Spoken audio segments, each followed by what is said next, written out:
Bandra station के पास एक ढाबा है। मैं गया एक दिन, मैंने बोला यार 2 रोटी दे दे और थोड़ा कांदा दे दे।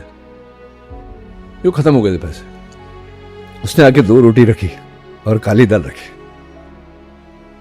मैंने बोला यार मांगा नहीं था मैंने। बोला मेरी तरफ से आपके दाल का दिन है।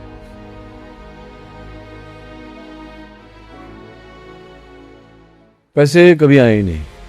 हमारा तो छोटा मोटा स्ट्रगल था, खाने को नहीं है, पीने को नहीं है, भाड़ा नहीं है, उससे क्या होता है। मेरा पर डे कुछ 1800 या 2000। क्या? जी जी जी। बच्चन साहब, करण जौहर और अक्षय कुमार, जिन्होंने थ्रू आउट कोविड सस्टेन किया। Continue, we will pay. जब मेरी पिक्चर रिलीज हुई तो कोई फ़ोन नहीं, कोई फूल नहीं।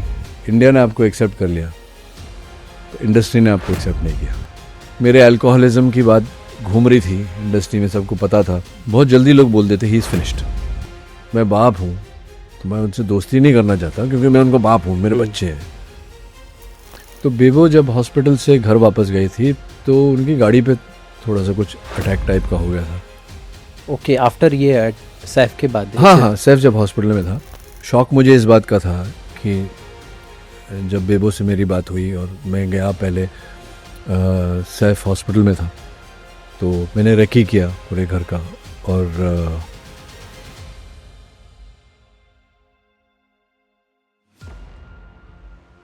एक चीज़ कहना चाहूँगा कि बॉलीवुड फिल्मों को लेके जो प्यार है उस बड़ा करने में आपका भी बहुत रोल है, और मेरे जैसे लाखों करोड़ों लोग होंगे जो इस बात से एग्री करेंगे सर। क्या हाथ मिला लो पहले। Thank you sir. Thank you, thank you. क्या बात है। हमारी इंडस्ट्री में क्या है, एक कई तरह की चीज़ें हैं। तो वो रैंकिंग है, फिर कौन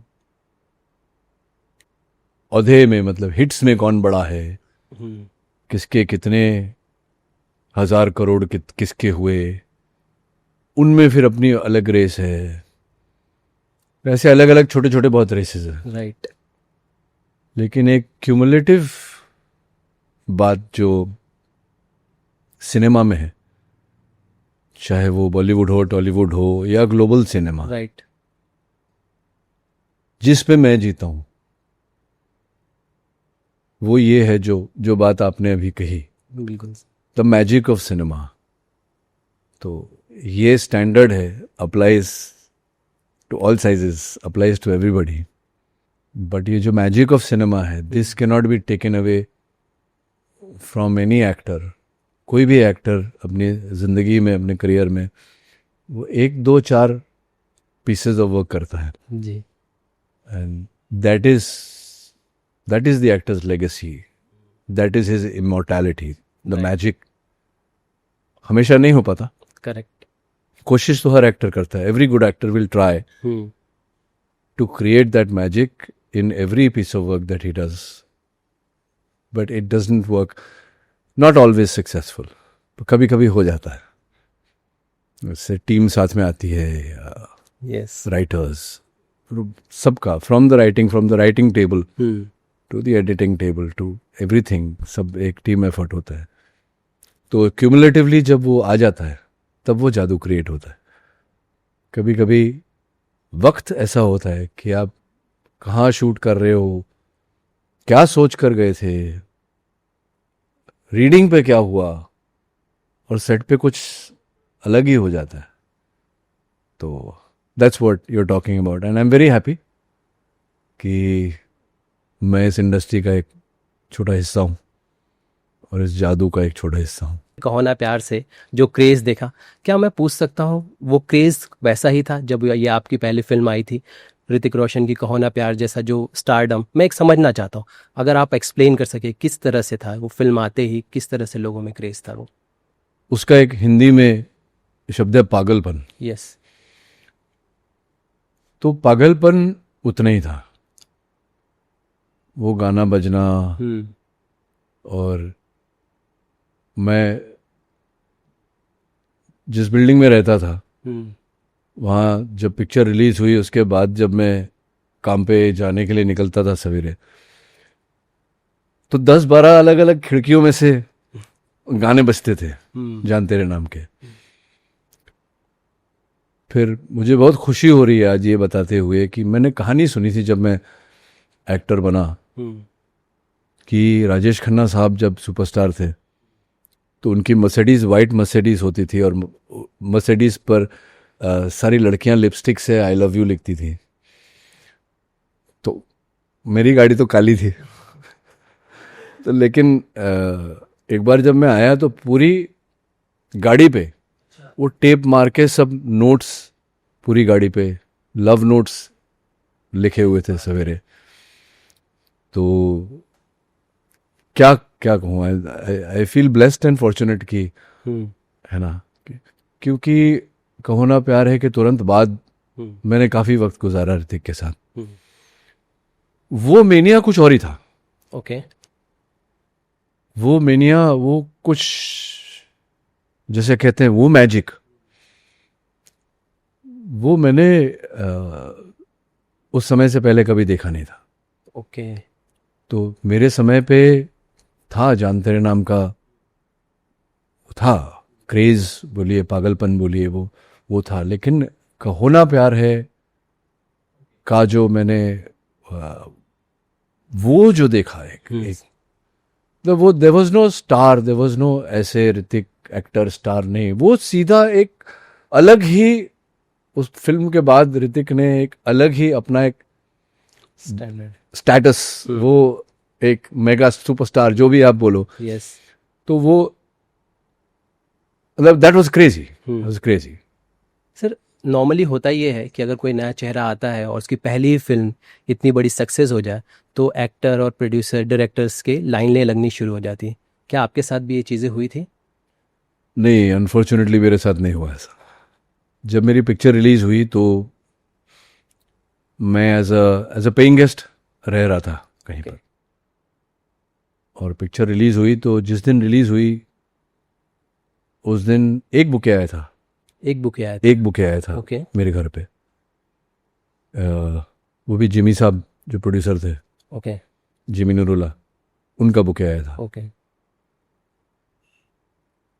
फिर कुछ नहीं, कोई फोन नहीं, कोई फूल नहीं, कुछ भी नहीं आया। ओह। हाँ, तो 3 महीने तक तो इंडस्ट्री ने रिएक्ट ही नहीं किया। फिल्म बॉक्स ऑफिस पे अच्छा कर रही थी। आई थिंक अगर मुझसे गलती नहीं हो रही तो कुछ ऐसा बोलते थे उस समय कि काफ़ी सेंटर्स में सिल्वर जुबली थी। कलकत्ता में रॉक्सी सिनेमा में लगी थी, गुजरात में सिल्वर जुबली थी, काफ़ी सेंटर्स में सिल्वर जुबली पिक्चर थी। तो उस टाइम का सिल्वर जुबली मतलब आज के ज़माने की आप 100 करोड़ हिट कह लीजिए, कोई फोन नहीं आया। तो वो जो 3-4 महीने जो गुजरे, अब मैं क्या बताऊं आपको कि हर एक्टर को अपने डेब्यू फिल्म से उम्मीद होती है। हर एक्टर ये सोचता है कि मेरी फिल्म चल जाए, बस चल जाएगी तो मुझे काम मिलेगा। सिल्वर जुबली फिल्म होने के बावजूद आपको इंडस्ट्री एक्सेप्ट नहीं, पूरी आवाम ने, इंडिया ने आपको एक्सेप्ट कर लिया, इंडस्ट्री ने आपको एक्सेप्ट नहीं किया। अगर आप पूछें मुझसे उसके पीछे वजह क्या है, कारण क्या है, I have no idea. But मैंने वो एक्सेप्ट किया। कुछ लोग आपको एक्सेप्ट करते हैं। आज इंडस्ट्री में कुछ लोग हैं जिनको मैं अपने उंगलियों पे गिन सकता हूं, जो नाम है, जो बहुत इज्जत देते हैं मुझे, बहुत प्यार देते हैं। बाकी अनफॉर्चुनेटली वो जो 3 महीने थे, आज भी मैं उसी स्पेस में जीता हूं। आज तो बल्कि कि ऑलमोस्ट आपने कितने 33-34 ईयर्स बोला मुझे इंडस्ट्री में, तो इतने सालों में तो आपको थोड़ी समझ में भी आ जाती है कि जहां आप हैं वहां क्या है। राइट। तो अपार्ट फ्रॉम वो जो कुछ लोग हैं, जहाँ कुछ बड़े हाउसेस हैं हमारे इंडस्ट्री के, वहाँ बहुत इज्जत मिलती है मुझे। बट जनरली स्पीकिंग वो एक्सेप्टेंस अभी भी है या नहीं है ये मैं नहीं जानता, और मैं सोचता भी नहीं उसके बारे में। तो होता है, कोई कोई होता है जो लोन वुल्फ होता है, right. They don't move in PACS, I don't move in a pack. क्या इंडस्ट्री उस वक्त ऐसे प्रिटेंड कर, क्योंकि अगर आप इतनी बड़ी हिट दे रहे हो, चीज़ें इस तरह से मास आवाम जो है आपको एक्सेप्ट कर रही है, लेकिन ये जो है कुछ लोग जो हैं वो नहीं चाहते थे कि बाहर, मतलब मैं ऐसा वो नहीं कह रहा हूँ कि आउटसाइडर इनसाइडर वाली बात नहीं जाता, बस मैं समझना चाहता हूँ क्या उनकी सोच हुआ करती थी, क्योंकि अविनाश वाधान की बात करें, अक्षय कुमार भी उसी वक्त आए हुए थे, ये नए चेहरे भी आ रहे थे, ये फिल्में कर रहे थे, तो वजह क्या लगती है आपको? यार पता नहीं, हम्म। पता नहीं। और मैंने क्या है, बहुत पहले बहुत सोचता था मैं, हम्म। फिर एक समय आया मैंने सोचना बंद कर दिया, हम्म। क्योंकि सोच के फ़ायदा क्या। 15-20 साल हो गए मैंने सोचना छोड़ दिया। ना मैं कहीं जाता हूँ, ना कोई मेरे घर आता है। हमारे यहाँ जब गणेश पूजा होती है तब लोग आते हैं, मैं सोशलाइज नहीं करता अनलेस कोई बहुत इम्पोर्टेंट है। हम्म। अब वो जो ट्रेंड शुरू हुआ कि वो दोनों तरफ है, कि मैंने जाना बंद कर दिया, लोगों ने बुलाना बंद कर दिया, oh. But I am happy that way. Hmm. तो मैं अपने 3 ही चीज़ है मेरी ज़िंदगी में, मेरी फैमिली, मेरा फिटनेस और मेरा finance. Hmm.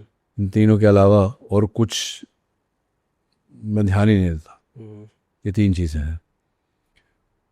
I don't think कि कोई चाह रहा था यस। कि मैं ना बनूं, या कोई कंपटीशन था या क्या था।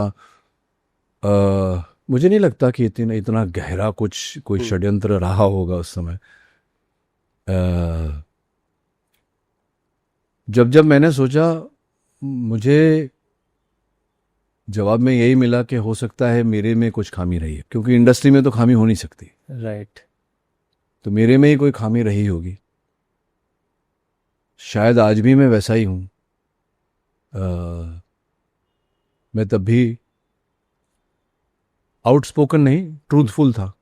ट्रूथफुल। आज भी मैं ट्रूथफुल हूँ, बिना मतलब के जो वो वो होता नहीं है मुझसे।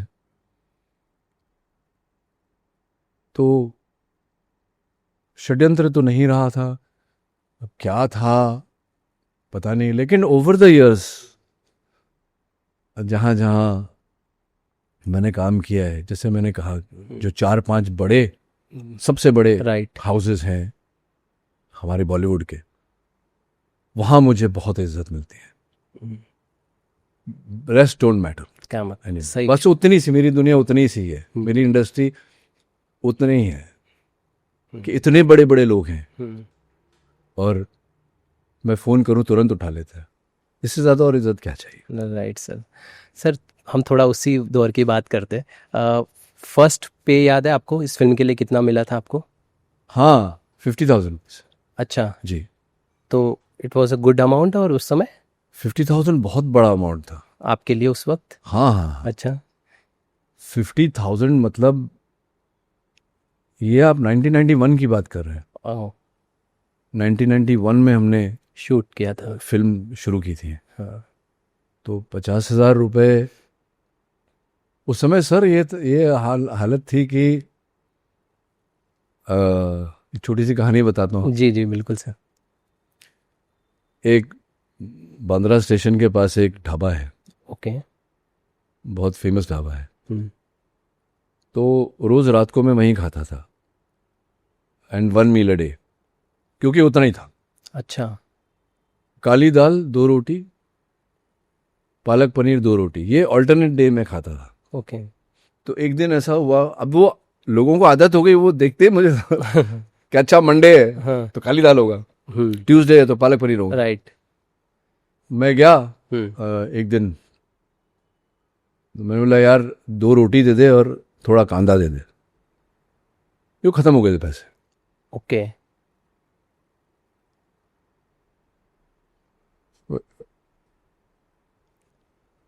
याद आ रहा है बंदा मुझे,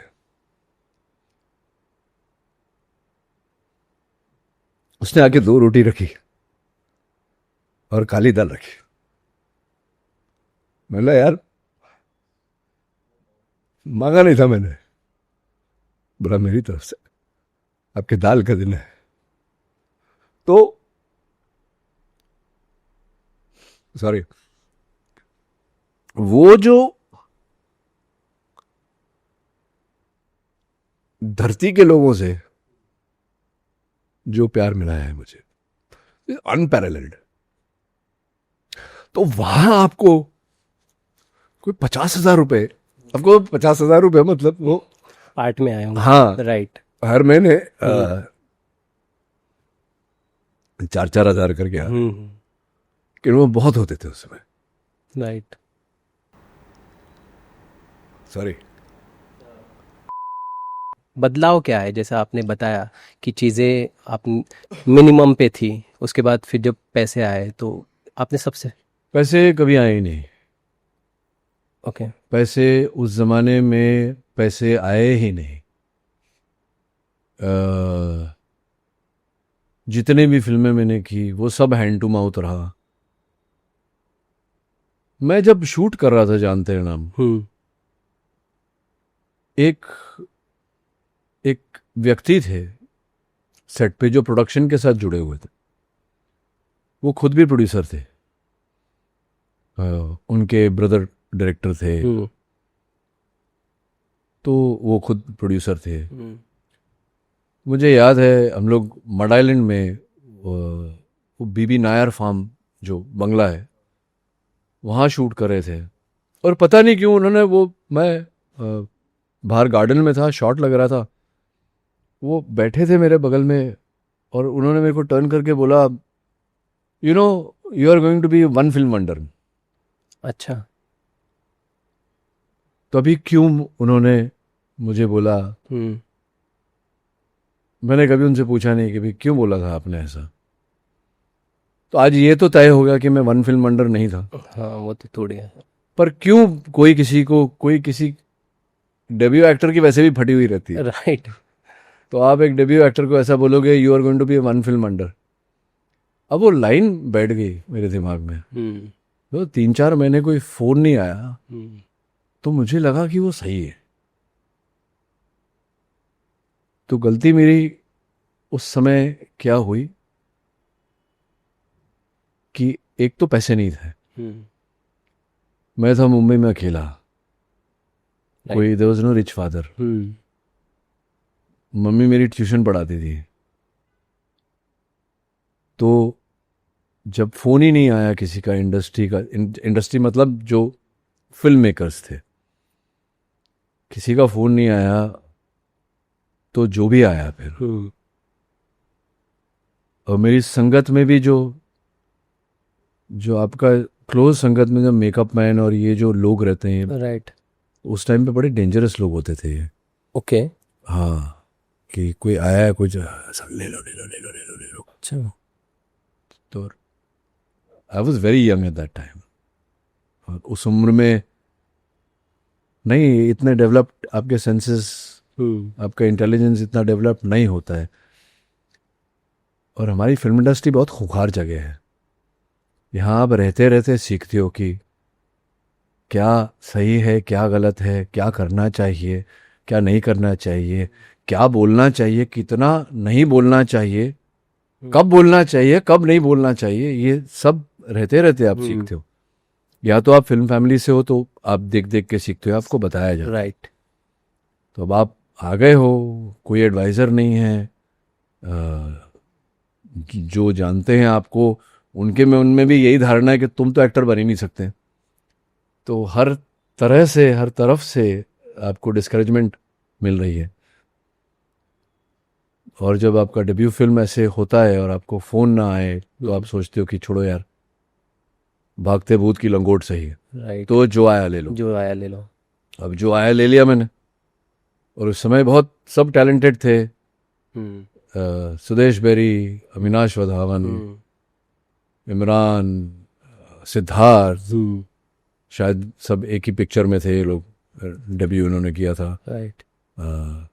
अक्षय हमसे थोड़ा सीनियर था, अन्ना सुनील शेट्टी वो हमसे थोड़ा सीनियर था।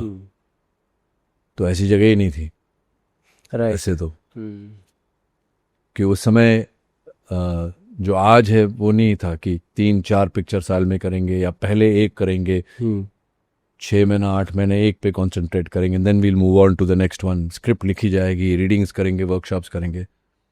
तो धड़ाधड़ लोग 12-12 15-15 पिक्चरें करते थे एक साल में, तो जगह ही नहीं थी। तो जो बचा था, जो मिला, वो लिया मैंने। शायद वही मेरी भूल हो गई वहाँ, कि शायद मुझे इंतज़ार करना चाहिए था।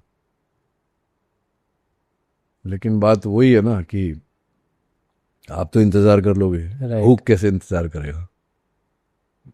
गाड़ी तो चलानी है आपको कैसे? बहुत खूब सर, बड़ी बात कह दी सर। हाँ, तो पर मंजिल तो वही है।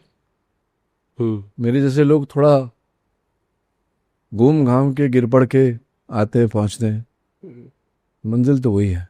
सर आपने कहा था कि एक पीरियड था जिस दौरान आप जॉबलेस थे, एक अराउंड 7-8 इयर्स का था। उस दौरान सर क्या मुश्किलें थी? काम की दिक्कत थी, लोगों का साथ नहीं मिल पा रहा था क्या? अगर आप बता सके तो, कि कोई एक्सेप्ट नहीं कर पा रहा था। ये एक्टर बनने के बाद, जान तेरे नाम के बाद? है। हाँ हाँ, जान तेरे नाम के बाद, जान तेरे नाम आई थी 93 में। हाँ। तो जैसे कि मैंने कहा कि शायद यही गलती, यही भूल हुई मुझसे कि मैंने जो आया मैंने ले लिया। उस समय स्क्रिप्ट वगैरह तो होता नहीं था। कितने गाने हैं, इतने गाने हैं तुम्हारे, और ये चिन्नी प्रकाश जी डायरेक्ट करेंगे, और ये गणेश मास्टर डायरेक्ट करेंगे, और ये नदीम श्रवण म्यूजिक दे रहे हैं, उदित जी गा रहे हैं। तो बात खत्म हो जाती थी हमारे लिए। राइट। अगर नदीम श्रवण म्यूजिक दे रहे हैं, आनंद मिलिन म्यूजिक दे रहे हैं आपका, उदित जी गा रहे हैं, शानुदा गा रहे हैं, तो और क्योंकि म्यूजिकल का समय चल रहा था उस टाइम, तो फाइट मास्टर बड़े हैं, लेकिन पता ही नहीं, कुछ अता पता नहीं पिक्चर का, स्क्रिप्ट का क्या है, स्टोरी वोरी कुछ नहीं पता। राइट। तो 95-96 में ड्राई आउट हो गया कम्प्लीटली, क्योंकि ऑब्वियस ही बात है, आप ऐसी पिक्चरें करोगे तो जितनी बची कुछ इज्जत है वो भी चली जाएगी। तो कोई पिक्चर चली नहीं, तो बाकी जो थी पिक्चरें हाथ में वो बंद हो गई, कुछ फ्लोर पे भी नहीं गई। तो 96,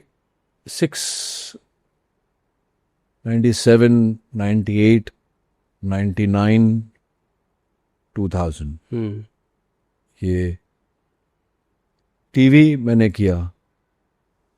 सुदेश बेरी का एक शो आता था,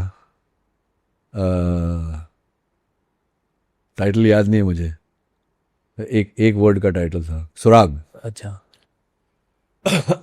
अधिकारी ब्रदर्स प्रोड्यूस करते थे, तो बड़े स्वीट थे वो। 2 महीने में एक बार मुझे कोई ना कोई एक रोल अपने एपिसोड में दे देते थे। तो हर 2 महीने में एक एपिसोड मेरा चलता था। तो दाल चावल मेरी उस तरह चल रही थी। ओके। कुछ रीजनल फिल्में थी, बंगाली फिल्में थी। फिर 2000 से बालाजी आई मेरे लाइफ में। यस। तो वो कहानी तो सभी को पता है। राइट। मैंने जो फर्स्ट शो किया था बालाजी के लिए, तो वो शायद बहुत कम लोगों को पता है। उस शो का नाम था कमल जी। उसमें मैंने कैरेक्टर रोल किया था, जो मेन प्रोटैगनिस्ट था उसके बड़े भाई का। तब मेरे अल्कोहलिज्म की बात घूम रही थी इंडस्ट्री में, सबको पता था। वो एक होता है ना, किसी के साथ ऐसा होता है तो बहुत जल्दी लोग बोल देते ही इज फिनिश्ड। तो मुझ पर भी वो टैग लग गया था, ही इज फिनिश्ड। सर इस दौरान ही आपसे फिल्में भी हाथ से गई। आपने कहा था कि परदेश फिल्म जो थी, हाँ वो देखिए, वो बड़ा कंट्रोवर्शियल सब्जेक्ट है। हाँ। क्योंकि मैं था मुक्ता आर्ट्स में ही, तो मेरी शुरुआत हुई थी कुक्कू जी की पिक्चर से, प्रभात खन्ना जो सुभाष जी के चीफ असिस्टेंट थे। उन्होंने जब अपनी पहली पिक्चर डायरेक्ट की, उत्तर दक्षिण, तो वहाँ से मैंने शुरुआत की। मैं कुछ 6th, 7th, 8th असिस्टेंट ऐसा कुछ था। तो वहाँ से धीरे धीरे काम मैंने शुरू किया। मुक्ता आर्ट्स एक होम जोन था मेरे लिए। तो जब परदेश बन रही थी तो पता नहीं ये कहाँ से ये बात उठी। सब जानते थे कि मुझे एक्टर बनना है, तो और सब बोल रहे थे कि ये तो डन है, तू ही है, तू ही है।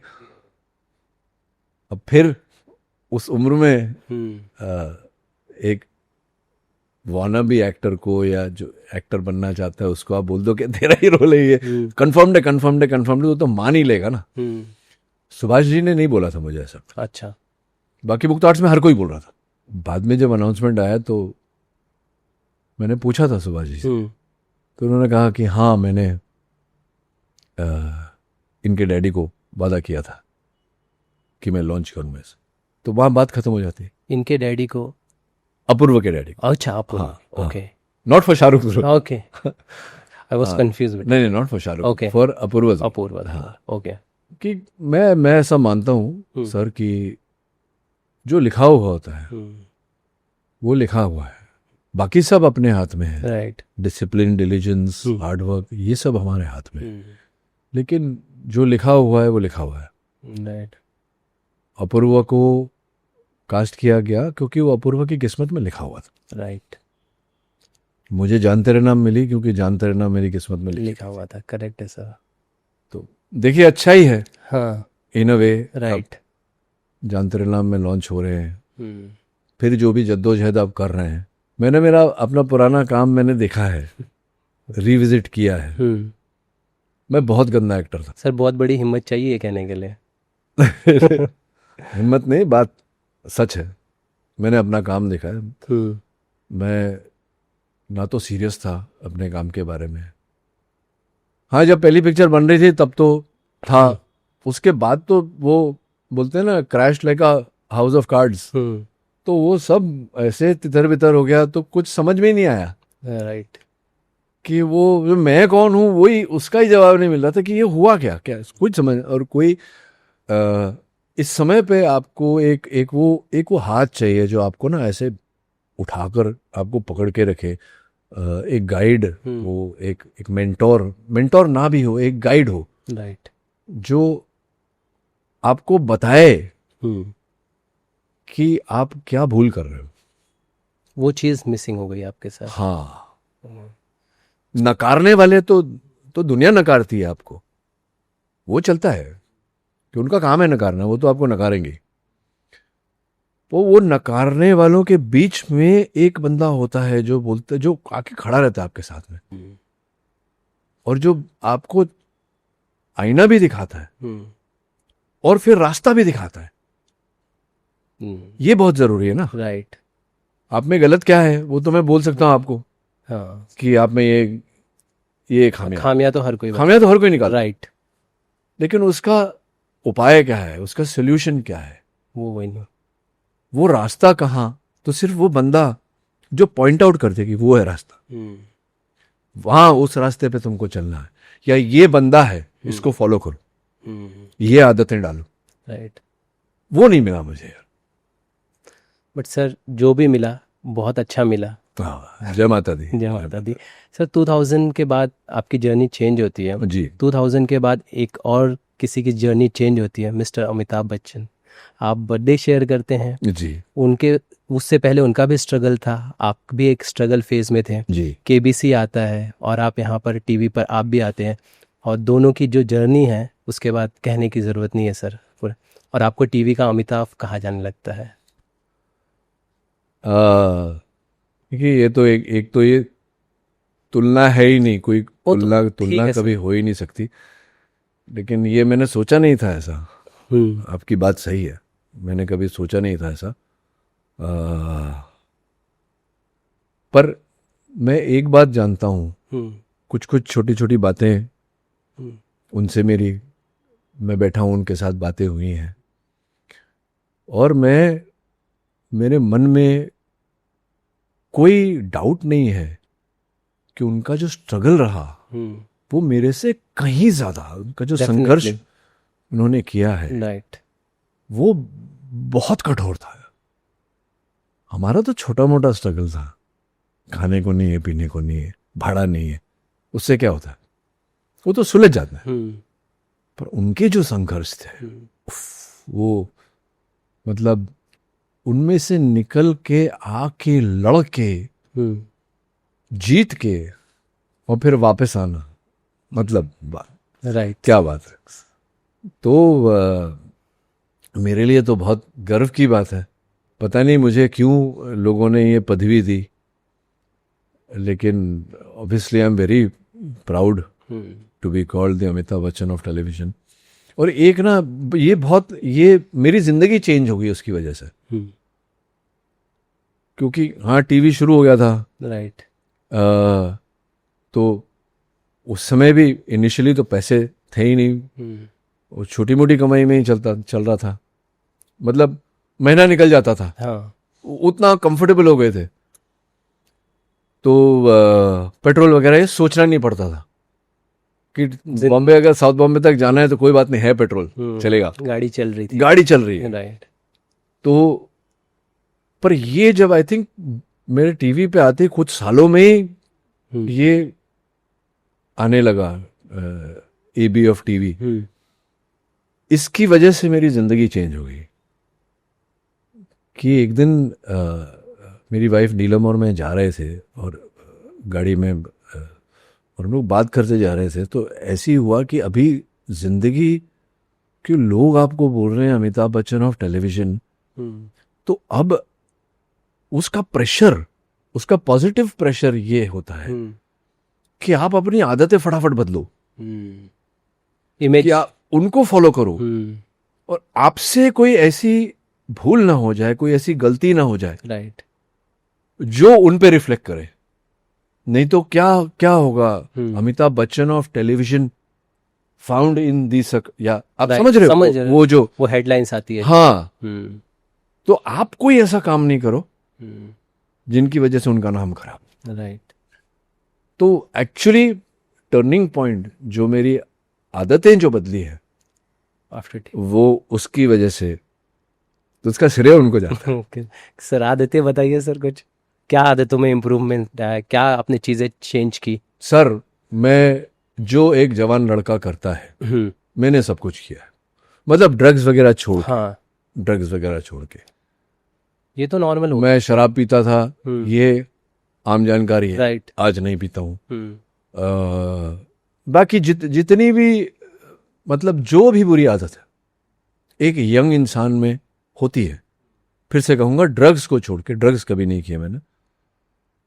बाकी वो और बुरी आदतें, मतलब बुरी आदतें सिर्फ खाने पीने में नहीं होती ना, पंक्चुअलिटी होता है, बुरी आदतें नहीं, मैं जिंदगी में कभी लेट नहीं हुआ। अच्छा, हाँ, मैं जिंदगी में कभी काम पे, काम पे या किसी भी चीज, ओह वेरी नाइस सर, मैं 10 मिनट पहले ही पहुंचता हूँ। ओके। वो मेरे स्ट्रगल के दिनों से, उसके पहले से, जब से मैंने होश संभाला है, मैं कभी ना स्कूल में लेट हुआ हूँ, ना कभी फ्लाइट पे लेट हुआ हूँ, ना कहीं किसी इवेंट में लेट हुआ हूँ, मैं कहीं भी लेट नहीं हुआ। इसका श्रेय मेरे डैडी को जाता है। अच्छा।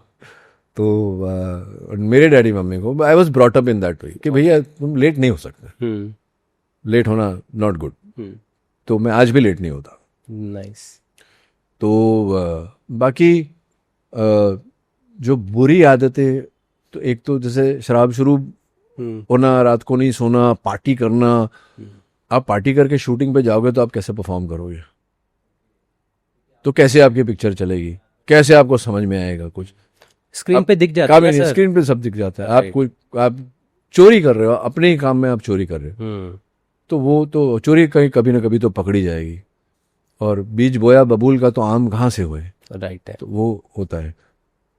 फिर कुछ बुरी आदतें होती है, आपकी सोच में होती है, ओके, आपकी सोच में होती है, आपके व्यवहार में होती है ना। जैसे कि ईर्ष्या, ये एक बुरी आदत है, ये बुरी गंदी सोच है। क्यों ईर्ष्या करना भाई, उसका मेरा, ओके, आप क्यों अपने आप को कंपेयर कर रहे हैं किसी के साथ?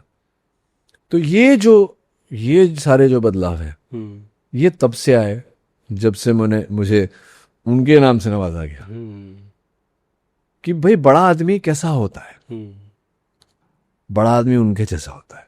तो बड़ा आदमी बनना है अगर, तो वो सारी बातें तो लाओ अपने अंदर, ऐसे थोड़ी बड़े हो। वो कल्चर, वो डिसिप्लिन, राइट है सर, वो तरीका, बिहेवियर, है ना, व्यवहार लोगों से, तो वो फिर धीरे धीरे आता रहा, सीखे। हाँ। सर ये बजाज जब आए, मिस्टर बजाज और मिहिर, इन्होंने आपके करियर को किस तरह देखा, चेंज किया? क्योंकि आपने कहा कि गाड़ी चल रही थी, लेकिन इन्होंने उस गाड़ी को कितनी स्पीड में लाया? नहीं नहीं, वो गाड़ी 10 पे चल रही थी, फिर 20 पे गई। अच्छा। ज्यादा बदलाव उस समय नहीं आया। सर पे तो ठीक ठाक हो रहा होगा। नहीं नहीं, ठीक ही था, हाँ, ठीक ही था। क्योंकि हमने सुना था कि कसौटी के एक पर एपिसोड के लिए श्वेता 1 लाख तक चार्ज करती थी, और वो टाइम पर 1 लाख काफ़ी बड़ी अमाउंट होती है सर। मुझे फिगर नहीं पता हम्म उनका। मैं कभी नहीं पूछता कि हम्म उनको कितना मिल रहा है, उससे मेरा कोई लेना देना हाँ नहीं। ठीक है। मेरा पर डे कुछ 1800 या 2000। क्या? जी जी जी। मिस्टर बजाज के रोल में? जी जी जी, ऐसे कुछ था। फिर कुछ बढ़ा के इन्होंने कुछ 2400 कर दिया था।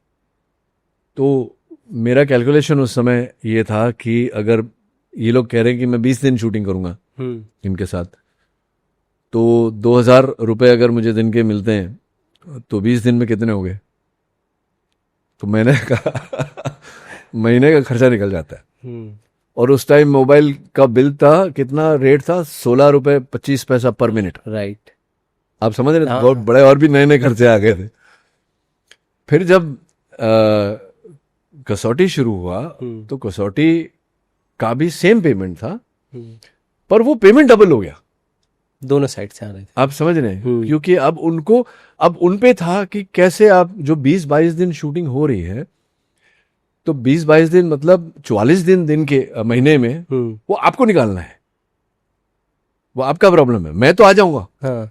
तो मैं तो ऐसे 7-8 दिन हो जाते थे, मैं घर ही नहीं आता था। मैं एक सेट से दूसरे सेट से दूसरे सेट।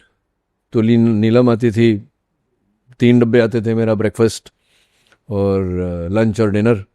और वहीं पे कामत क्लब में जो बाथरूम्स, कॉमन बाथरूम्स थे, वहीं सवेरे सवेरे हमारा जो स्पॉट बॉय वो गर्म पानी लाता था, वहीं नहाता था मैं। क्योंकि उस समय तो वैनिटी वैन्स वगैरह ये सब थे नहीं। और वो 2-3 मेकअप रूम होते थे। तो एक स्मृति जी का था और एक बॉयज़ का था बेसिकली। तो एक ही मेकअप रूम में सारे बॉयज़ बैठते थे। ओके। तो बड़ा वो भी अपने आप में एक था, वो भाईचारे वाली बात थी। तो जाकर के पैसा मुझे बहुत बाद में, एक 4-5 साल टीवी करने के बाद मुझे वो जस्टिफाई। हाँ, एक हमारे दोस्त थे प्रताप सचदेव, उन्होंने कसौटी में मेरे बेस्ट फ्रेंड का कैरेक्टर किया था। तो हम लोग वेट करते थे कि महीने का जो चेक आने वाला है, वो कैलकुलेट करते थे कितना आ जाए। तो वो ₹1,00,000 का चेक देखने को मेरी आंखें तरस गई थी। ₹1,00,000 महीने का चेक नहीं आ रहा था मुझे, वो 97,900 आदम तोड़ देता था। तो बड़ा टाइम लगा, लेकिन हो गया। फिर हो गया। फिर कुछ बातें ऐसी हुई, फिर मैं स्टार के साथ एक्सक्लूसिव हो गया। आई थिंक 2006-5-6 की बात है ये। तो मैं स्टार के साथ एक्सक्लूसिव जब से हुआ, तब से ऐसा लगा कि हाँ, अब ये घर ले सकते हैं। तो सर आपने इतना 5-6 साल टीवी करने के बाद फिर जाकर घर और ये सब टीवी के थ्रू हो पाया चेंज? हाँ, ये घर जहाँ आप बैठे हैं अभी, हाँ। ये घर मैंने लिया था जब मेरी बेटी पैदा हुई थी जिस साल, ओके। 2005 में। तो मेरे पास एक स्पोर्ट्स कार थी। हाँ। तो ये घर लेने के लिए मैंने गाड़ी बेची थी। अच्छा। हाँ। वो भी गाड़ी बेचनी पड़ी? हाँ, गाड़ी बेचनी पड़ी क्योंकि थे नहीं उतने पैसे। तो क्योंकि थोड़ा बड़ा जरूरत थी जरूरी। पहले मैं वहाँ था होशीवारा में, म्हाड़ा में। तो हम 2 जन थे तब तक, तो ठीक था। राइट। और मेरा ब्रदर इन लॉ मेरे साथ था तब। तो फिर ऐसा लगा कि अब बच्चा आएगा तो थोड़ा सा स्पेस की ज़रूरत है। तब मैं तो बिजी था, तो नीलम ने ही ढूंढी थी। ओके। हाँ, सारी प्रॉपर्टीज उसने ही ढूंढी, उसने ही सिलेक्ट किया ये। और यही इसी कमरे में बैठ के हमने डील किया था। क्या बात तो जी जी जी, तो फिर ये पहले लिए लिया, फिर बाजू वाला लिया, फिर हम्म। वैसे एक एक धीरे धीरे करके राइट। जय माता दी होता गया। राइट। सर मुझे ये चीज़ समझनी कि जब ये आप कर रहे थे ये सारी चीज़, आप इतना ज़्यादा वक्त दे रहे थे टीवी को, मतलब आप कर बैक टू बैक 44 डेज आप एक महीने में उन्हें करना है, आप इतना ज़्यादा टाइम स्पेंड करते हैं। आज के नए एक्टर्स देखते हैं ना, तो उनको सबसे बड़ी प्रॉब्लम ये होती है कि टीवी में 16 घंटे 18 घंटे तक काम का, और वो परेशान हो जाते हैं। तो आपका वो माइंडसेट थोड़ा मुझे समझाइए, क्योंकि कहीं ना कहीं वो उन यंग एक्टर्स को भी काम आएगा कि आप, क्योंकि क्या वो वजह थी कि आपको काम की भूख थी, काम जो चीज़ें थी। हाँ, हाँ? काम की भूख तो थी, हम्म। काम की भूख तो थी, और लेकिन ये मैं सहमत नहीं हूँ इस बात से। अच्छा। मैंने किया है, हाँ। मतलब ये थोड़ा सा मैं बोलते हुए भी मुझे लग रहा है कि मैं दोगला हूँ, हम्म। कि मैंने कर तो दिया, तब मेरे माइंड में ये नहीं घर भर बाद में आएगा, हम्म। क्योंकि जब एक इंसान मर के जब जिंदा होता है फिर से, राइट।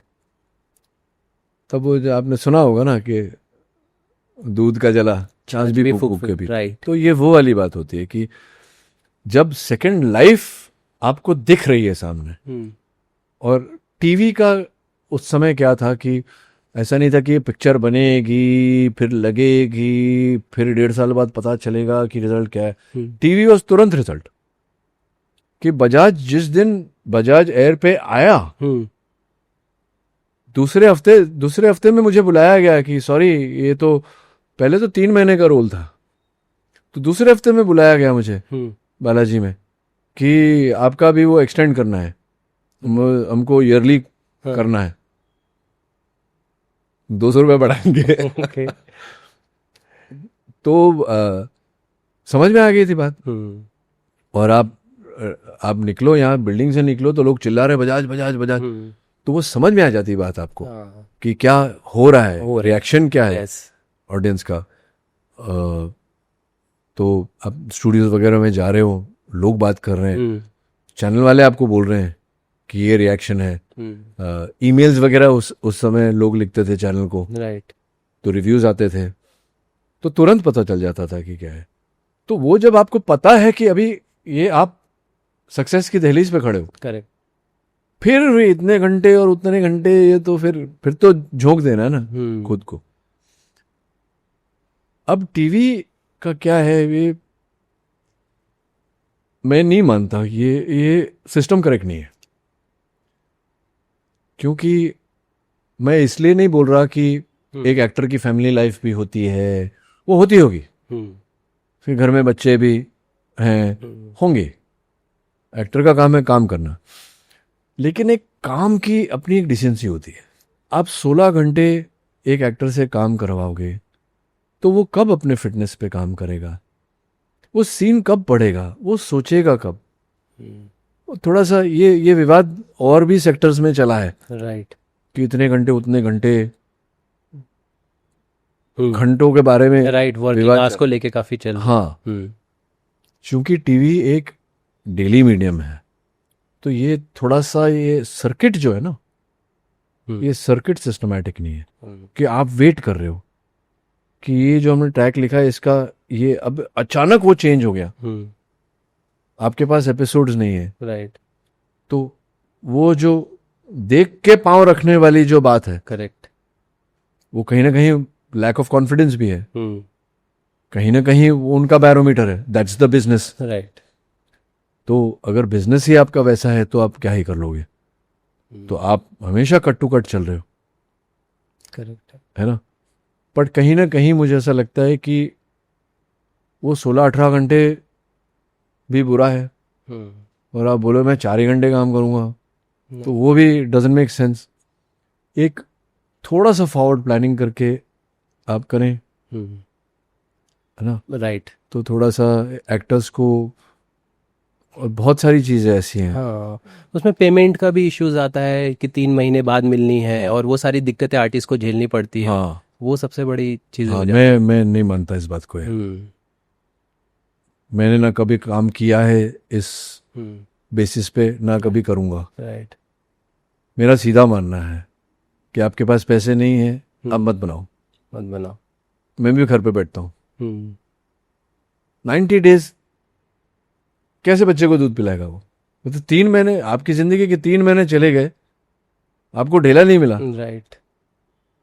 और मैंने सुना है बाकी एक्टरों से, शो खत्म हो गया, अभी शो के जो लास्ट 3 महीने के जो पीस है आपको 3-3 महीने में आएंगे, वो फिर कभी नहीं आते। आपको बोलते अरे शो बंद हो गया, अभी कुछ कर ले, सेटलमेंट कर ले, ये वो कर ले। क्यों सेटलमेंट कर ले भाई? उसने काम किया है ना, करेक्ट है। उसके हक के पैसे, वो भीख नहीं मांग रहा आपसे, हम्म, दे दो उसको अपने पैसे।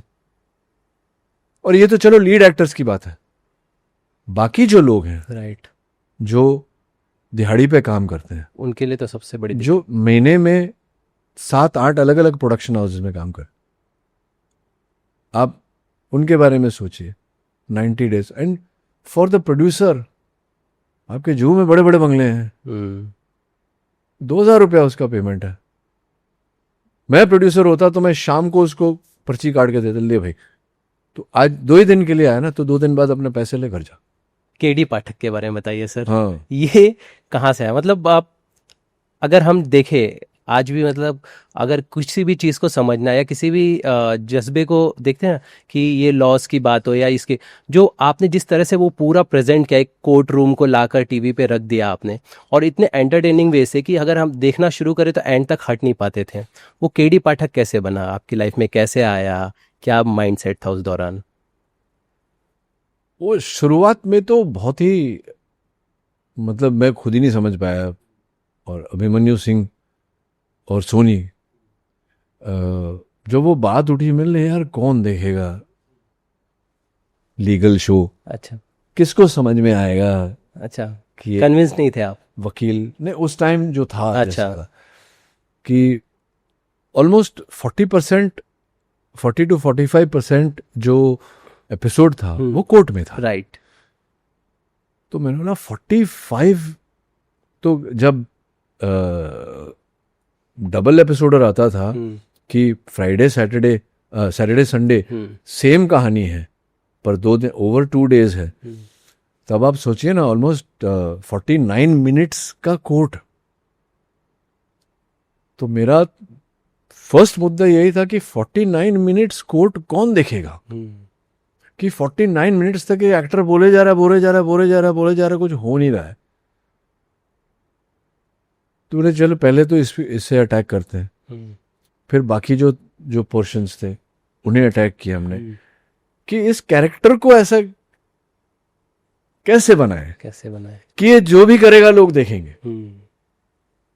तो आप अगर देखेंगे अदालत का जो कोर्ट रूम था, वो कोर्ट रूम में सीरियसनेस है, सीरियस मैटर, बिल्कुल, मतलब मर्डर का केस चल रहा है, लेकिन जो रास्ता हमने अपनाया था वो, उसमें फिर हमने वो पहेलियां डाली थी कि कुछ तो हम लोग एंगेज्ड रखे लोगों को।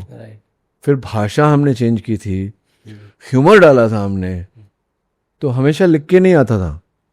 और मेरी किस्मत अच्छी थी कि जो एक्टर्स मुझे को एक्टर्स मिले, आनंद गोराडिया जो जायसवाल, आई.एम. जायसवाल का रोल करता था, उसने कुछ एपिसोड लिखे भी थे। I was lucky to have him जो एज पब्लिक प्रोसिक्यूटर। तो खुद भी बड़ा ह्यूमरस बंदा है, लिखता भी, राइटर भी है, स्टेज भी किया हुआ उसने। तो हम दोनों के बीच में कि अच्छा क्या करें, क्या करें, ये करें, तो हमेशा हम लगे हुए रहते थे ऑन अ डेली बेसिस कि क्या नया करें। तो फिर कुछ हम ऐसे चुटकुले लाते थे जो ऑफिस पोर्शंस होते थे। तो वो धीरे धीरे पहले जो समझो 10 एपिसोड थे, वो फर्स्ट एपिसोड से 10th एपिसोड तक वो धीरे धीरे डेवलप होता रहा। ओके। हमें कुछ लोगों को जाके कन्विंस करना पड़ा कि नहीं ये हिंदी है ऐसे शब्द हैं हिंदी में। राइट। आम जनता ने नहीं सुने थे। हाँ, नहीं, हमको चैलेंज किया गया कि ये क्या तुमने, ये क्या बोला, ऐसा कोई वर्ड ही नहीं है, ऐसा कोई शब्द ही नहीं है। अच्छा। तो मुझे बाद में शब्दकोश ला के रखना पड़ा था कि भाई ये देखो ये है ऐसा।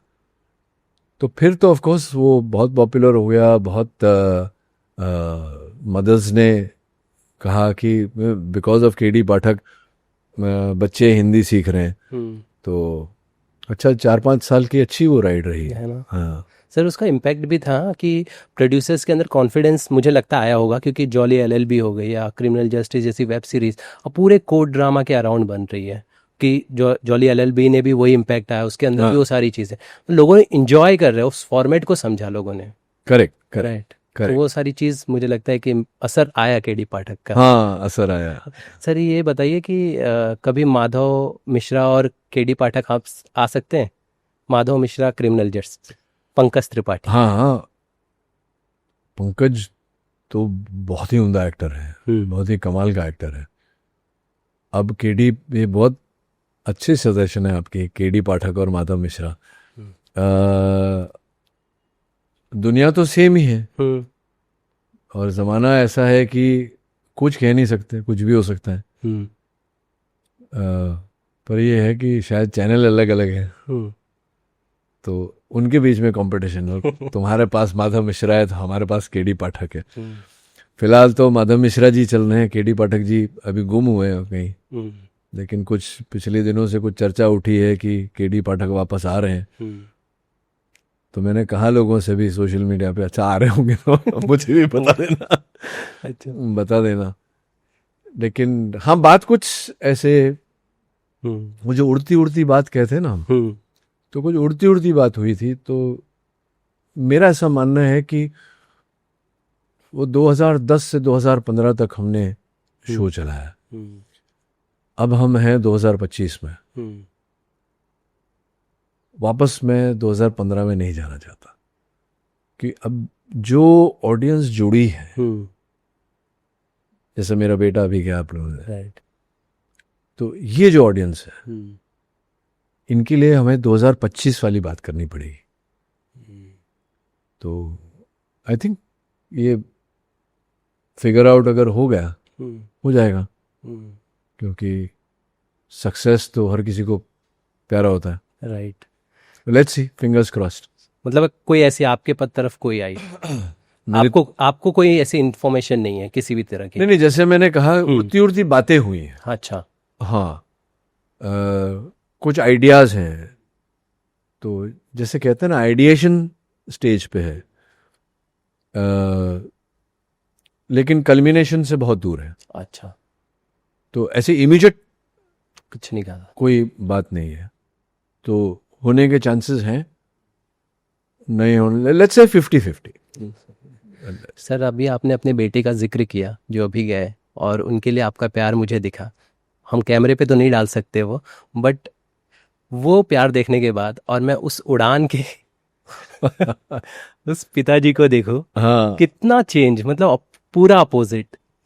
क्या चैलेंजेस थे सर कि इस तरह का फादर कैमरे पे, डर था कि इस तरह का फादर को प्रेजेंट करना, क्योंकि आप तो मुझे अलग ही फादर दिख रहे हो। मैंने 2 ही बार चिल्लाया है अपने बच्चों पे। मेरी बेटी 20 साल की हो गई, अगस्त से 18 साल का हो जाएगा। तो मेरी बेटी कुछ 6-7 साल की थी तब ये लोग, हमारा गोवा में घर है तो पूल में ये दोनों मस्ती कर रहे थे। ओके। तो हम लोग कहीं मार्केट वार्केट से आए तो मैंने देखा कुछ ऐसे पैर ऊपर है सर नीचे, तो मैं डर गया और मैंने चिल्लाया अपनी बेटी पे, तो उसने वापस चिल्लाया। उस दिन के बाद मैं कभी चिल्लाया नहीं उस पे। और अगस्त्य पे एक बार मैंने चिल्लाया था तो वो रोने लगा। वो भी था उस टाइम 5-6 साल का था। उसके बाद मैंने कभी चिल्लाया नहीं अपने बच्चों पे। तो मेरा ऐसा नहीं कि हमको कुछ, जो बोलते हैं ना be a friend to your children, ऐसा कुछ भी नहीं है। मैं बाप हूँ तो मैं उनसे दोस्ती नहीं करना चाहता क्योंकि मैं उनको बाप हूँ, मेरे बच्चे हैं। लेकिन मैं रिएक्ट करने से पहले, जो ज़िंदगी में भी मेरी एक आदत है, मैं किसी भी चीज़ पर रिएक्ट करने से पहले बात को समझता हूँ कि क्या है, किस पे रिएक्ट कर रहा हूँ मैं, फिर मैं एक्शन लेता हूँ। ये वहीं से आया कि एबी ऑफ टीवी, कि वहाँ से आदत डेवलप हुई है कि जजमेंटल होना,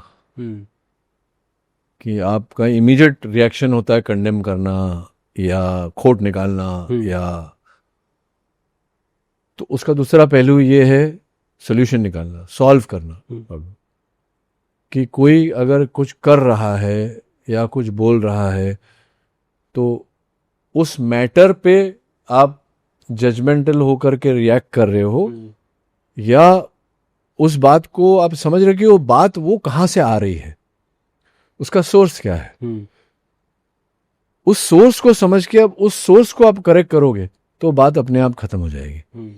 तो मेरे बच्चों के साथ ये ऐसा रहा है कि बच्चे हमेशा बोलना कुछ चाहते हैं, बोलते कुछ और है। तो वो जो कह रहे हैं या एक्सप्रेस करने की कोशिश कर रहे हैं, उसका रूट कॉज क्या है। तो ये डांटने से या भड़कने से या स्ट्रिक्ट रूल्स लगाने से आज के बाद तुम ये नहीं करोगे, तो वो नहीं होता। उनको समझना बहुत ज़रूरी है। और जब तक आप बच्चे को बिठा के समझने की कोशिश नहीं करोगे, वो आपको समझने देगा नहीं। फिर वो आपके बीच में जो रिफ्ट है वो और बढ़ता चला जाता। तो मेरे बच्चों के साथ ऐसे ही रहा है। कभी कुछ रूल्स हैं, मैं जो फिर से ABF TV से जो सुधार आया है मुझ में, वो सुधार इन्होंने देखा है और मुझे फॉलो करते हैं, मुझे देख के सीखते हैं। तो उनको मैंने कभी मना नहीं किया कि ऐसा करो, ऐसा मत करो, या ये करना चाहिए, ये नहीं करना चाहिए। मैंने हमेशा उनको ये कहा है कि पहले माले से कूदोगे कुछ ना कुछ टूटेगा, अब कूदना है कूद लो, एक बार देख लो, correct, there will be a lesson in that, कुछ तो सीखोगे। तो अच्छे हैं, समझदार बच्चे हैं, बातों से सीख जाते हैं।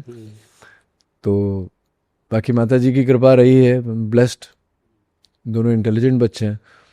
उड़ान का फादर जो था, वो पिक्चर जब रिलीज हुई तो मुझे बहुत बड़ा झटका लगा, क्योंकि इतने लोगों ने मुझे कहा, इतने बच्चों ने मुझे कहा कि मैं उनके फादर से मतलब कितना मिलता जुलता है, you are exactly like our father.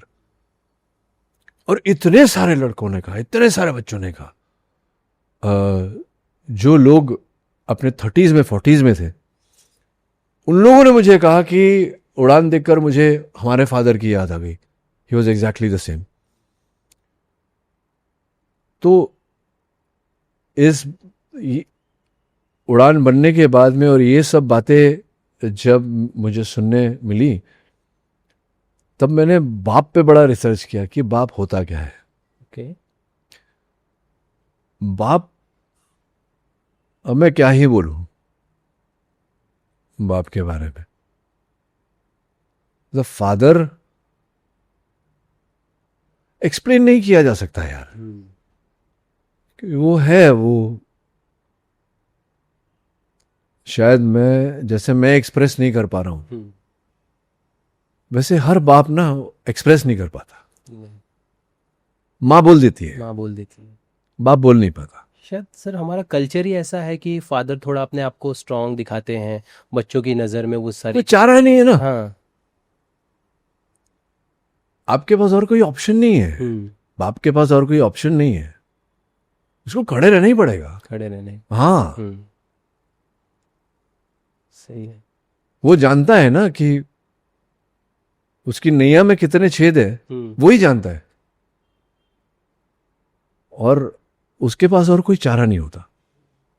Sir मैं भी 15 साल से जर्नलिज्म कर रहा हूँ और मैं भी अवार्ड्स को देख रहा हूँ। मेरी समझ भी कुछ उस पर डाउटफुल क्रिएट करती है समटाइम्स, लेकिन मैं ये कह सकता हूँ कि उड़ान के लिए जिस तरह से आपको अवार्ड मिला film fair, well deserve award था सर। बहुत अच्छा मुझे लगा। चांसेस मुझे कम लग रहे थे, खास करके फिल्म फेयर, क्योंकि अगर मुझसे गलती नहीं हो रही है तो उस साल उस सेगमेंट में आई थिंक नसीर भाई थे, नाना सर थे, अरशद था, और मैं ऐसे ही नहीं बोल रहा, वो जब मेरा नाम लिया गया तो कंप्लीट डिसबिलीफ था कि ये हो ही नहीं सकता। जो काम उन्होंने उस साल किया था वो पार एक्सेलेंस था। तो आई थिंक देखिए वही फिर किस्मत को ले आऊँगा मैं यहाँ भी कि लिखा हुआ होता है। राइट। तो अवार्ड तो छोड़ो, उड़ान के बाद मुझे वैसा काम भी नहीं मिला। मिला मैंने 2 स्टेट्स हाँ। किया, काम तो अच्छा मैंने किया, लेकिन उस लेवल का जो Right. एक पोर्ट्रेयल था, वो डायरेक्टर के साथ लड़ झगड़ के एक चीज़ बनाना, वो हो जाती है कभी फिर कभी। वो मैजिक था ना, अनुराग कश्यप, हाँ, विक्रमादित्य हाँ, मोटवानी एंड ऑल, आप सब एक साथ, Ram correct Kapoor, correct correct, वो वो टीम, मैजिक ऐसे ही लोगों से बनता हाँ था। करेक्ट, वो टीम। हम्म, तो उसके पीछे भी बहुत इंटरेस्टिंग कहानी है। ओके। तो पहले 2 एक्टर कास्ट हो गए थे। इस फिल्म के लिए। हाँ, तो ना राम था ना मैं था, ओके, 2 एक्टर कास्ट हो गए थे। मैं जानता हूँ एक्टर्स कौन थे, लेकिन नाम नहीं लूंगा उनका। ठीक है। तो पहले जो मेरे रोल में थे, हम्म, पहले वो गए। हम्म, उनको I think David Dhawan sir की कोई पिक्चर मिल गई। तो पहले वो डेट्स कुछ फाइनल नहीं हो रही थी, लॉक नहीं हो रही थी, तो उन्होंने कहा कि अब तो ये सामने है पिक्चर, तो तुम्हारी तो डेट्स ही लॉक नहीं है, तो अभी क्या ही बोलूँ, होगी नहीं होगी ये भी तुमको पता नहीं, तो देखते हैं बाद में, अभी ये कर लेता हूँ मैं। वो गए। फिर राम के रोल में जो एक्टर थे, उनसे कहा गया कि भाई अच्छा तुम ये कर लो, हम यहाँ किसी और को लाएंगे। तो उन्होंने बोला ठीक है मैं सोच के बताता हूँ। फिर वो बोला नहीं यार ये मेरे को नहीं करना। तो फिर वो मेरे पास आए, बोला यार वो ना वो नहीं वो उधर गए। तो राम का रोल खाली हो गया, तो मेरे पास आए, बोला कि ये ऐसा ऐसा है, हम जानते हैं अनुराग। तो कहाँ, यहाँ बरसोवा रोड पे बैठ के, वो बरिस्ता हुआ करता था, वहाँ दीवार पे बैठ के उसने कहानी सुनाई थी मुझे। बोला यार टीवी कर रहा हूँ, बोले बस 4-5 दिन का ही काम है। मैं चलो बात कर लेता हूँ प्रोडक्शन से, 4-5 दिन तो निकल ही जाएंगे। फिर यही कमरा था, और मैं लेट नाइट, मुझे याद है कुछ 2-3 बजे आया था मैं शूट करके वापस, और 9 बजे की शिफ्ट थी दूसरे दिन की। और 7-7:30 बजे नीलम आके मुझे जगाती होती है, उठो उठो उठो उठो, अनुराग बैठा हो बाहर। बोला इतनी जल्दी अनुराग बैठा हुआ? तो कश्यप साहब बैठे हुए थे, उन्होंने बोला अच्छा मैं जा रहा हूँ अभी यूटीवी के पास जा रहा हूँ, मेरी मीटिंग है, ये है वो है। और मैं नींद में सोच रहा क्या बोल रहा है आदमी। बोला अभी ना भैया वो जो दूसरा वाला रोल है ना, वो तुम कर रहे हो, तो ठीक है मैं जाके यूटीवी को बोल देता हूँ कि तुम कर रहे हो। मैं कुछ बोलूँ उसके पहले निकल गया, तो समझ में नहीं आया मुझे कि क्या है। तो वैसे फिर मैं दूसरे रोल में चला गया, और तो फिर जिस रोल में मुझे लिया गया था वो खाली हो गया, तो उसमें फिर राम आ गया। वैसे कास्टिंग हुई है उड़ान की। हिंदी फिल्म इंडस्ट्री के साथ साथ आपने साउथ में भी काम किया। अगर मैं कल्चर को अगर समझूं कि उनके जो वर्किंग कल्चर है, यहाँ का कल्चर, क्या फ़र्क आप देखते हैं इन दोनों ही इंडस्ट्रीज़ को? यार इतना मैंने समय वहाँ गुजारा नहीं है कि मुझे समय मिला हो कि मैं उनके कल्चर को समझ सकूं। लेकिन मैं इतना ज़रूर समझाऊं, लोगों के साथ बातचीत में, सेट पे बातचीत होती है, कि वो लोग बहुत सीरियस है अपने काम को लेके, और बहुत स्ट्रिंजेंट है वो, मतलब टस से मस नहीं होते अपने काम के बारे में। दूसरा मैंने उनके कल्चर में ये देखा कि बचपन से, मतलब जितने लोगों से बात किया, उनके फैमिली में बच्चे हैं, और चूंकि मैं भी फादर हूँ तो डिस्कशन होती है कि क्या बच्चे क्या कर रहे हैं। तो बच्चों को बहुत अर्ली एज में किसी न किसी आर्ट में, चाहे वो नृत्य हो, म्यूजिक हो, वो किसी न किसी आर्ट के ट्रेनिंग में डाल देते हैं। तो वो कहीं ना कहीं वो एक फैमिली की बात आ जाती है कि हमारी फैमिली में ये है, ये बेटा है, बेटा म्यूजिक सीख रहा है, बेटी क्लासिकल नृत्य सीख रही है। तो वो कहीं ना कहीं आर्ट्स इज आर्ट्स, तो वो एक दूसरे पे रिफ्लेक्ट करता है। तो जो कि शायद हमारे यहाँ थोड़ा सा मिसिंग है, वो जो आर्ट्स की तालीम वो जो 5-6 साल से जो शुरू हो जाती है ना, वो थोड़ा सा हमारे यहाँ नहीं है। बाकी एज फिल्म मेकर्स मैं नहीं समझता कि बॉलीवुड किसी से कम है।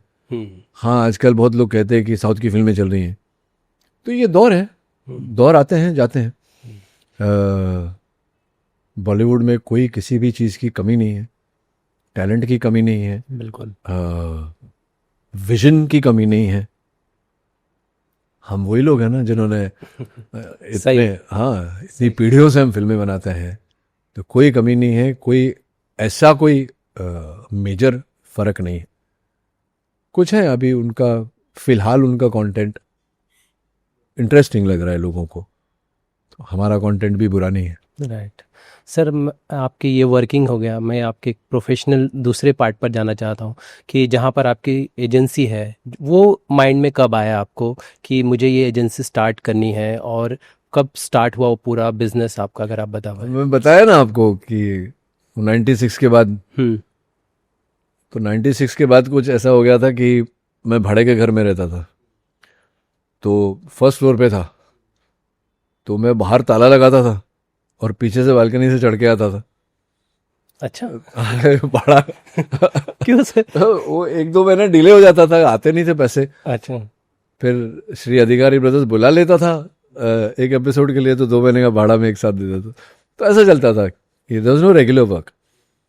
तो मेरे एक मित्र हैं विकास वर्मा, उनकी बहुत बड़ी सिक्योरिटी एजेंसी है, तो उनके साथ से मुलाकात होती रहती थी, हम जाते थे उनके घर। तो उन्होंने मुझे सुझाव दिया कि तुम यार ऐसा क्यों नहीं करते, कुछ ऐसा करो। तो मैंने बोला यार मुझे तो कुछ आता नहीं है। बोले नहीं, जो नहीं आता वो तो तुम सीख जाओगे। और बहुत इम्पोर्टेंट उसने फ्रेंडशिप में मुझे ये बात कही थी जो मैं आज तक मुझे याद है। ही सेड चाहे तेरी पिक्चर ही नहीं चल रही है, पर तू रोनित रॉय है, तू ब्रांड है, और ये तेरे से कोई नहीं छीन सकता। तो फिर उसका ऑफिस था वहाँ अपना लाइब्रेरी के पास, अपना जो बैलेट पियर के पास जो लाइब्रेरी है, वहाँ उनका ऑफिस था। तो वहाँ मैं गया उनके पास, ऑफिस में थोड़ा रहा, थोड़े प्रोजेक्ट्स किए उनके साथ, उन्होंने सिखाया मुझे। तब जाके ये शुरू हुआ, क्योंकि एक्टिंग तो था ही नहीं। राइट। अब चूल्हा तो जलाना ही है, तो बस वहाँ से ये शुरू हुआ। फिर जैसे मेरी ज़िंदगी में हुआ है, लक बाय चांस चीज़ें होती गई। उस टाइम एक इजराइल से टीम आई थी, okay. Highly specialised security consultants. तो वो एक्चुअली ढूंढने आए थे लोगों को कि हाँ किसी के साथ अगर बिजनेस कर सके। तो वो लगे हाथों उन्होंने वर्कशॉप किया था, तो वहाँ मेरी ट्रेनिंग हो गई। कुछ सालों बाद फिर कुछ साउथ अफ्रीकन्स, एक कंपनी है, उन्होंने रीच आउट किया मुझे कि हम आपके साथ कुछ करना चाहते हैं। तो मैंने अपने कॉस्ट पे फिर उन्हें बुलाया यहाँ, और मेरे सारे कंपनी के जितने लोग हैं सबको ट्रेनिंग की। वो सेकेंड राउंड ऑफ ट्रेनिंग थी हमारी, तो बहुत ही हाई लेवल की ट्रेनिंग थी।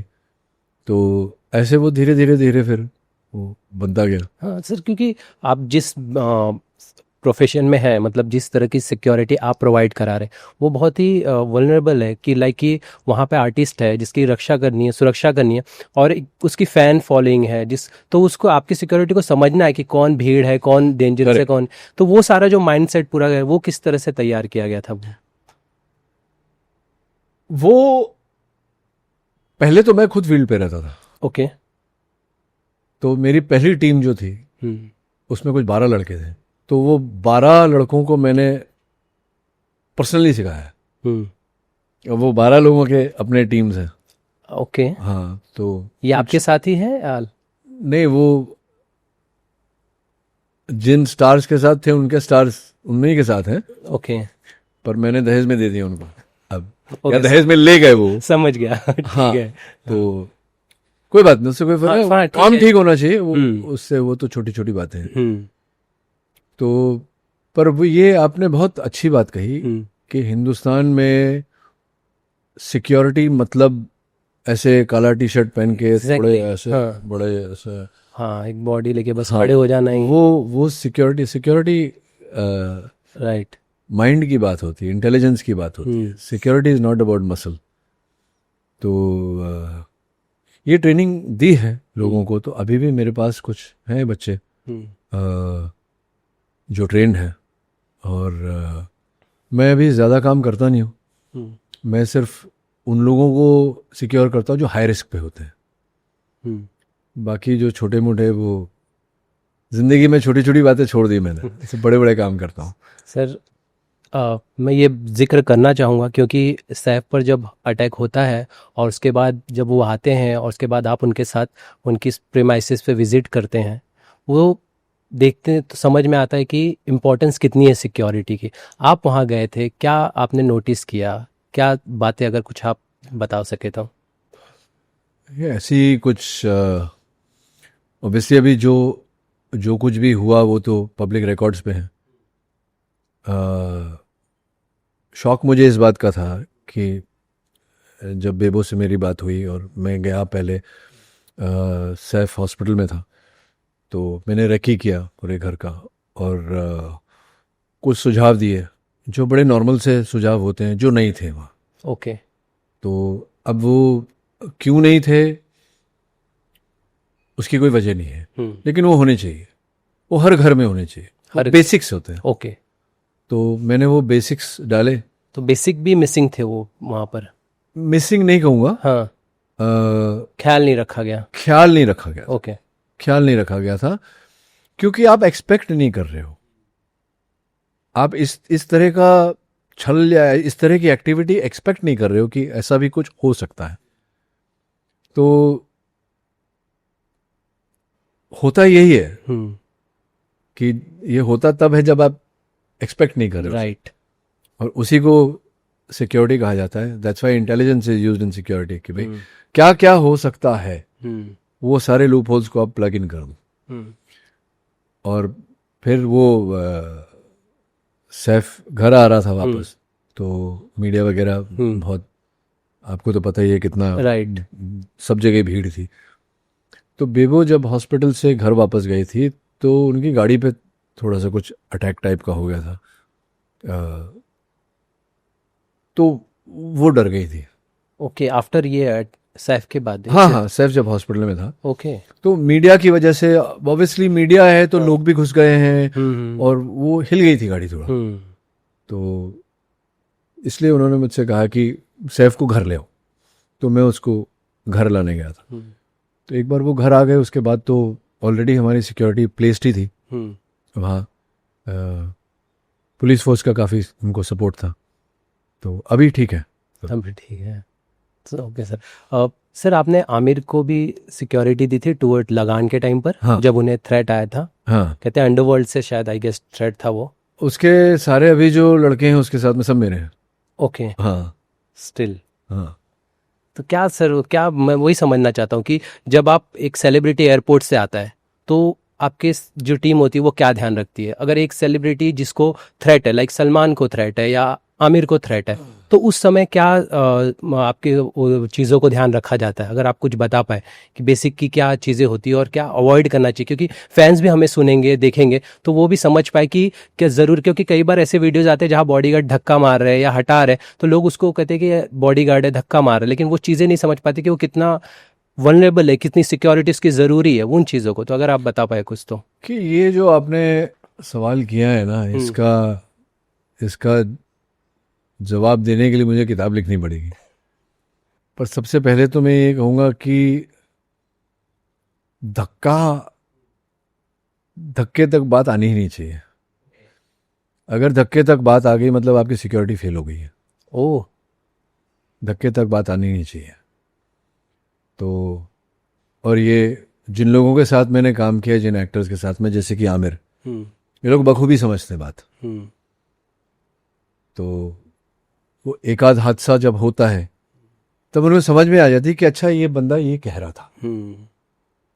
Then it all falls into place. कि जब तक वो होता नहीं है तब तक आपको लगता है कि क्यों बोले जा रहे हैं, ऐसा तो क्या हुआ।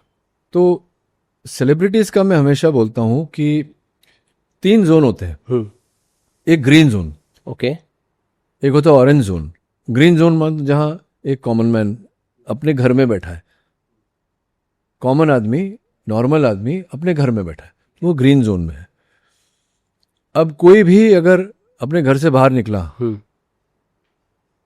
समझो बस पकड़ रहा है, तो रिस्क पे है कि बस से गिर जाएगा, तो वो ऑरेंज जोन में है।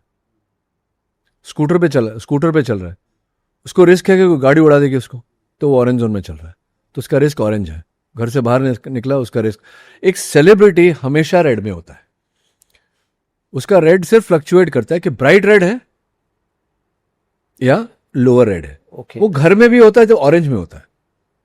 ओके तो सेलिब्रिटी ग्रीन में तब होता है जब वो अपने शयन कक्ष में हो, बेडरूम में हो, चारों तरफ से कमरा लॉक्ड हो, अंदर से छिटकी नहीं लगी हो, लॉक हो, बाहर कैमराज हो, बाहर सिक्योरिटी खड़ा हो, तब जाके वो ग्रीन जोन में होता है, टोटली सिक्योर। ओह तो बाकी जो आपने जो सवाल पूछा है उसका उत्तर देना बहुत, जैसे कि मैंने कहा, ये security is not about muscles and bronze, it's about brains. तो धक्का देने की बात तो आनी नहीं चाहिए। आनी ही नहीं चाहिए। राइट। हमारे जितने लड़के हैं, मेरे अंडर में जितने लड़कों ने ऑपरेट किया, आज तक किसी ने किसी को धक्का नहीं मारा। नौबत ही नहीं वो धक्का, वो फिर सेलिब्रिटी के पास धक्का नहीं होता, वो अलग धक्के होते हैं। पर फिर वो सेलिब्रिटी के आसपास धक्के मारने का सवाल नहीं पैदा होता। ओके सर, आपने कहा था कि आप जब ये आपका जो बिजनेस था कोविड में इसने काफ़ी इफेक्ट किया था, बट आप स्ट्रांगली अपनी टीम के साथ खड़े थे और जितनी हो सके आपने उनको मदद की थी, क्योंकि आप उसे पूरा आप टीम के परिवार मानते हैं वो टूवर्ड्स, और आपने पूरी तरह से, तो इंडस्ट्री के थ्रू आपकी तरफ उस दौरान सपोर्ट कैसा था कोविड के टाइम पर, जिन्हें आप सिक्योरिटीज़ दे रहे थे या नहीं दे रहे थे इस तरह? आप समझ लीजिए ऑलमोस्ट सब लोगों ने तुरंत ही बंद कर दिया था। एक स्टार हैं, उन्होंने 1 महीना रखा फिर बंद कर दिया। 3 ही लोग थे जिन्होंने बोला कि कोई बात नहीं, बच्चे नहीं आ रहे तो कोई बात नहीं, we will continue, we will pay. Okay. Bachchan साहब, करण जौहर और अक्षय कुमार, ओह ये 3 ही लोग थे जिन्होंने थ्रू आउट कोविड सस्टेन किया। ओके। हाँ, तो बाकी जितना वहाँ से आता था, और उस समय लोग बहुत थे मेरे रोस्टर पे। तो कुछ लोग थे जो बहुत पुराने थे, कुछ लोग नए आए थे।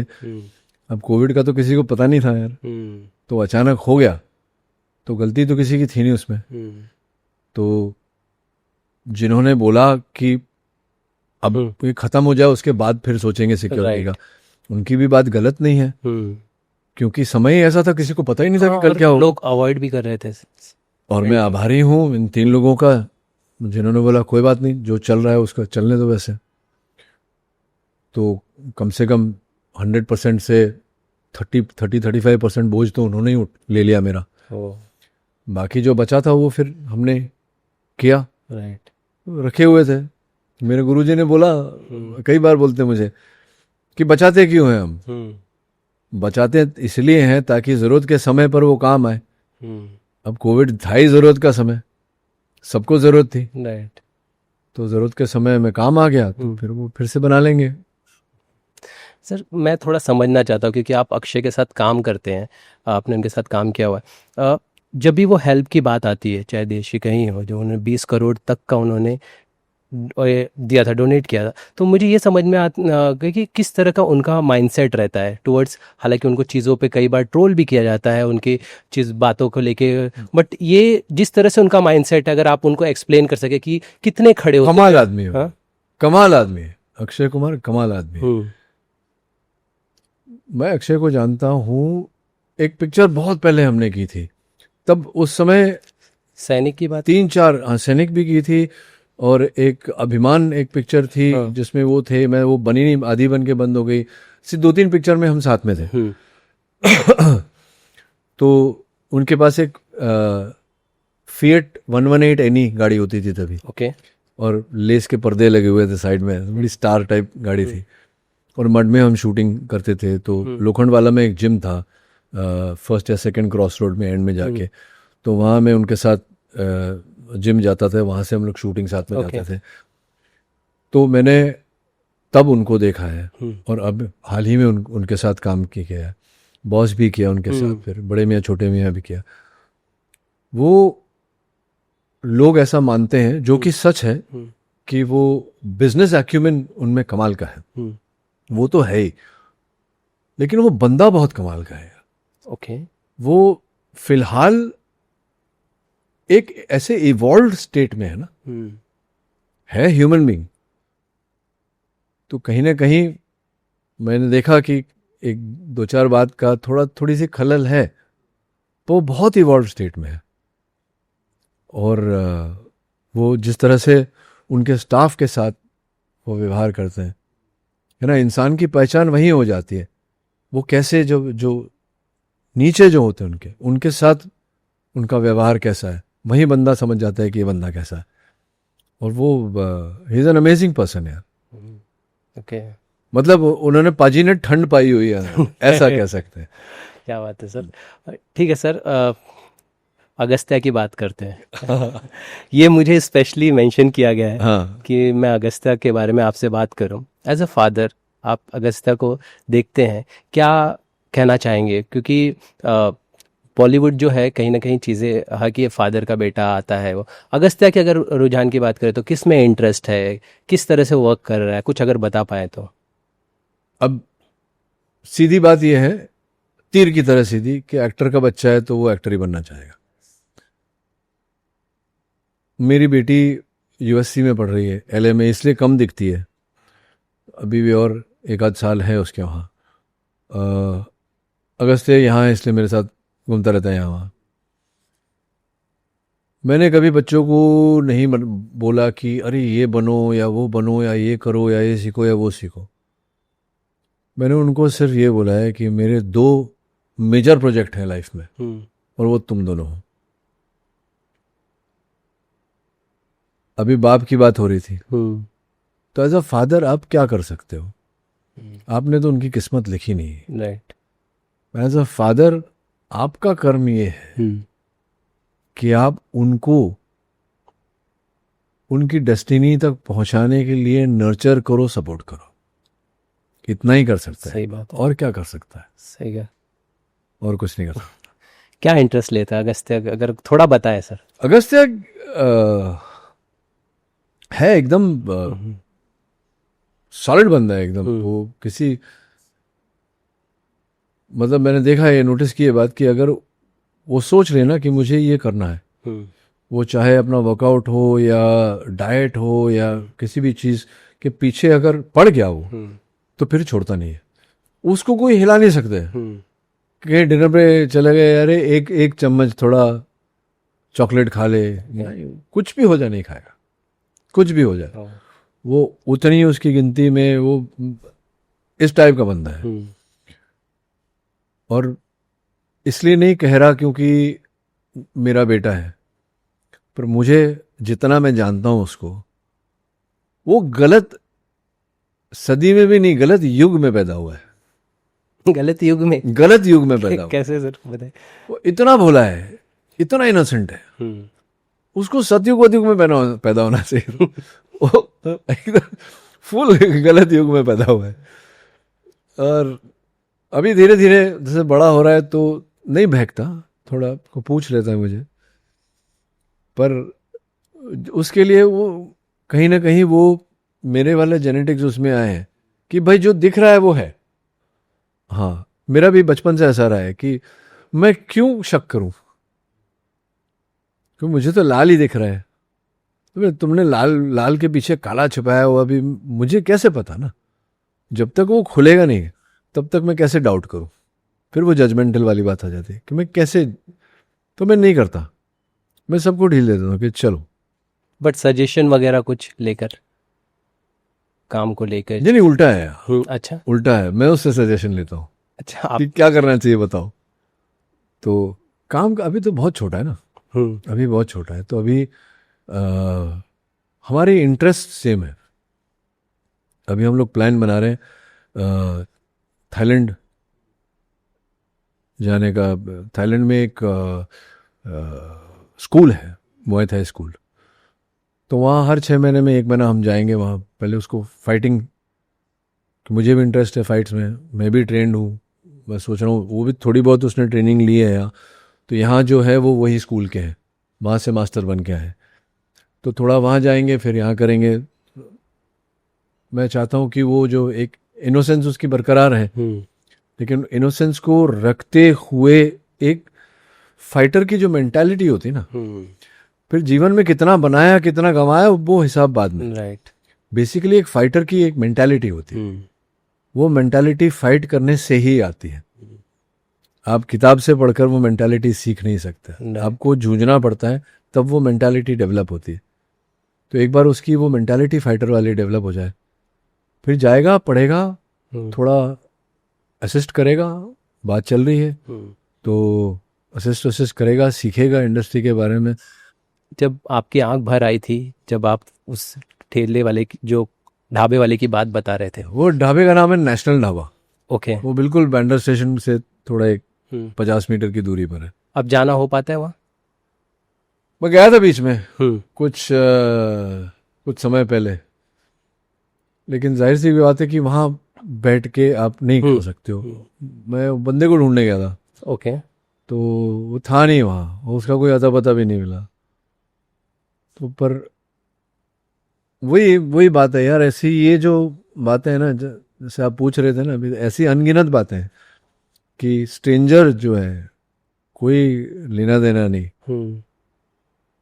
पर वो भी तो सोचो ना, वो तो वेटर है वहाँ, राइट। वो भी एक ढाबे में वेटर है, और वो जानता है कि आपको आज रात को ये खाना है, और वो जानता है कि आपके पास पैसे नहीं है, और वो ला करके देता है और बोलता है मैं भरूंगा।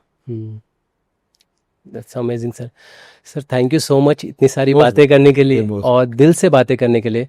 सर मुझे याद है कि मैं जब रोहित सर का इंटरव्यू कर रहा था, सैटेलाइट में था मैं, तो उनसे मैंने आपको लेकर सवाल पूछा था, और एज अ ब्रदर उन्होंने जो चीज़ें कही थी, मैंने कहा था कि मुझे वो स्ट्रिक्ट दिखते हैं इस तरह के, तो उन्होंने जो चीज़ें कही थी वो आज बात करते हुए आपसे महसूस हुई, आप बिल्कुल अलग है।